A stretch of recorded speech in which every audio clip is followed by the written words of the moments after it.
Bonjour, je suis Daniel Gondin, technicien de l'enseignement à la DAFPIC, et c'est moi qui vais vous accompagner dans l'utilisation du portail numérique de travail.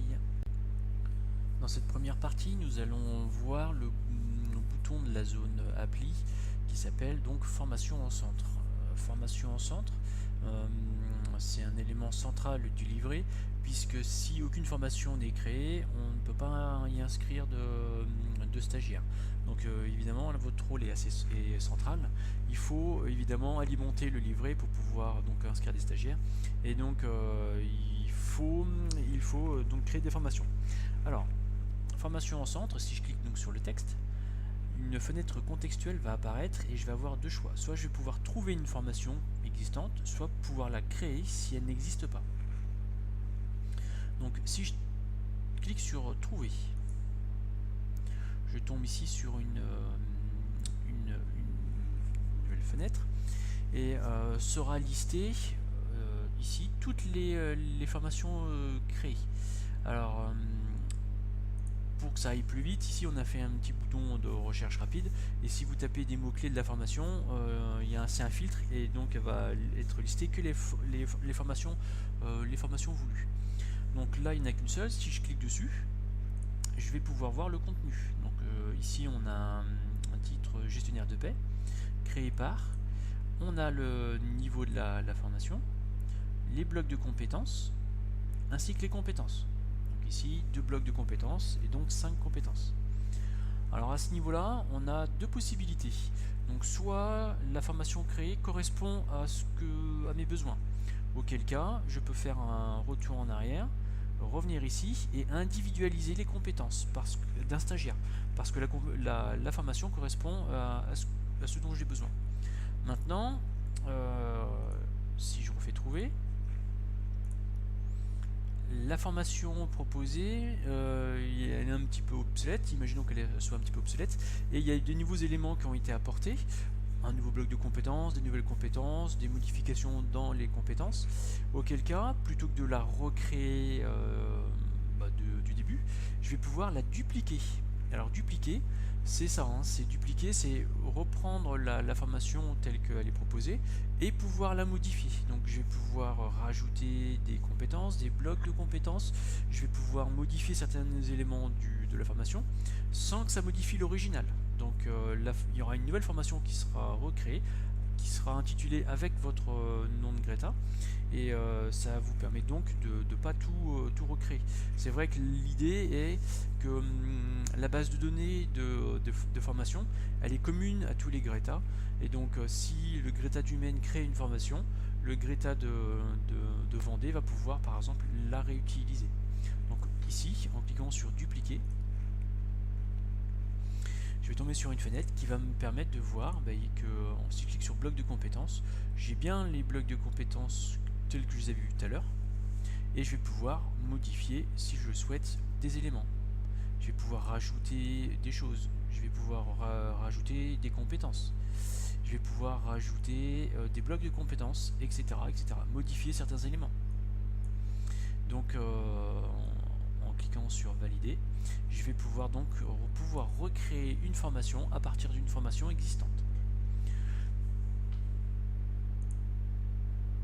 Voilà, donc quand je suis dans formation en centre, soit je fais trouver pour voir si la formation que je souhaite utiliser existe. Si elle existe et qu'elle correspond à mes besoins, je peux revenir en arrière et faire individualiser les compétences d'un stagiaire. Si elle existe mais qu'il me manque des éléments, je vais pouvoir la dupliquer. Donc je vais pouvoir rajouter des choses, en supprimer, sans modifier l'original évidemment. Et si elle n'existe pas, je vais donc pouvoir la créer. Si je clique sur le bouton créer, je vais donc tomber sur une fenêtre qui va me permettre donc de créer la formation puisqu'elle n'existe pas. Alors ici le protocole est assez simple, pour que ça aille vite, donc pour être efficace, il suffit simplement de télécharger le réac de la formation que je souhaite créer, et à partir de là tout se fera en copier-coller. Donc on va prendre un exemple simple, on va prendre par exemple le réac de négociateur technico-commercial. Donc si c'est une formation que je souhaite créer, eh bien on va pouvoir faire des copier-coller. Donc titre professionnel, et donc négociateur technico-commercial. Donc je fais un CTRL C pour copier ou un clic droit en copier comme vous voulez.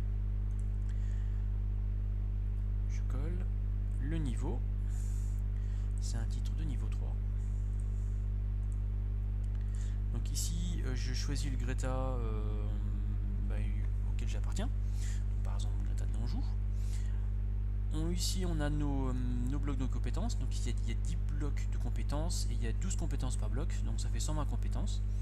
Alors bloc de compétences 1, il suffit de cliquer dessus en fait pour pouvoir faire dérouler les zones à saisir. Donc bloc de compétences 1. Le nom du bloc de compétences 1, ce sera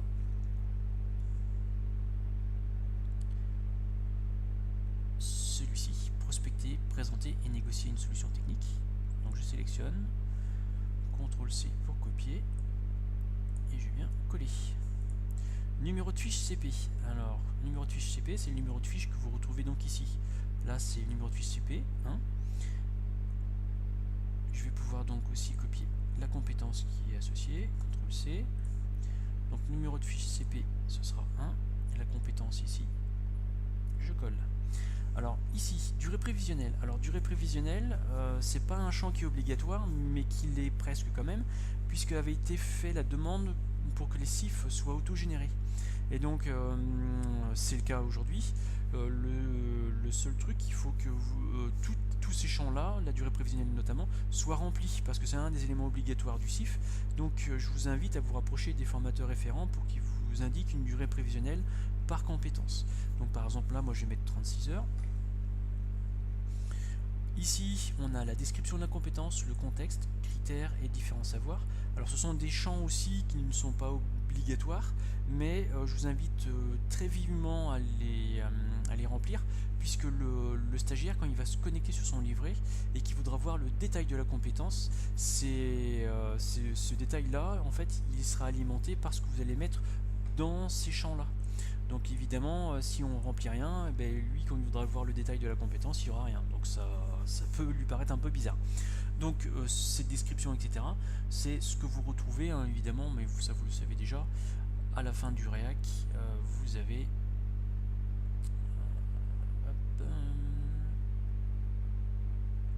voilà. Là, on était dans la compétence 1. Ici, on a la description. Donc là, on fait un copier. Et on va pouvoir coller ici le contexte. Je vais pouvoir copier le contexte, copier, coller, critères de performance, copier, coller et les différents savoirs.